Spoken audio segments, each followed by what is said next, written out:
प्रधानमंत्री जी, कर्नाटका में अगर आतंक है तो आपकी 40% की सरकार का आतंक है। 40% करप्शन है। भारतीय जनता पार्टी की 40% कमीशनखोरी की सरकार। कर्नाटक चुनाव प्रचार के दौरान कांग्रेस के हर नेता के जुबान पर जो एक शब्द था, वो शब्द था 40% कमीशन चार्ज। और यही वो सबसे बड़ा हथियार बना जिसने कांग्रेस को कर्नाटक जिता दिया। राहुल गांधी से लेकर प्रियंका गांधी और मल्लिकार्जुन खड़गे से लेकर डीके शिव कुमार तक हर नेता ने हर रैली में 40% कमीशन चार्ज के आरोप पर बीजेपी को खूब घेरा था। कर्नाटक की सरकार देश में सबसे भ्रष्ट सरकार है। 40% की सरकार है और इस सरकार में अगर कुछ भी करवाना हो तो 40% कमीशन देना पड़ता है।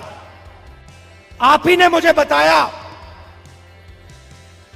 कि कॉन्ट्रैक्टर्स एसोसिएशन ने और स्कूल मैनेजमेंट एसोसिएशन ने हिंदुस्तान के प्रधानमंत्री को चिट्ठी लिखी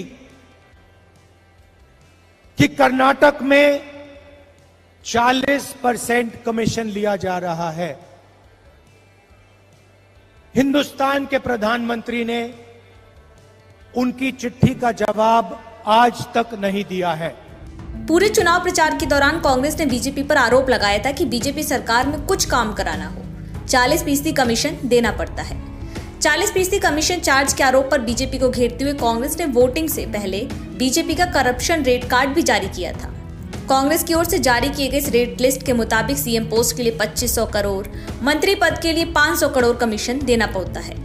इस लिस्ट में कांग्रेस ने अलग अलग पोस्ट में ट्रांसफर और नियुक्तियों को लेकर भी अलग अलग रेट लेने का आरोप लगाया था और यही मुद्दा बीजेपी से ऐसा चिपका जिससे उसकी कर्नाटक में सत्ता चली गई। क्या है 40% कमीशन विवाद?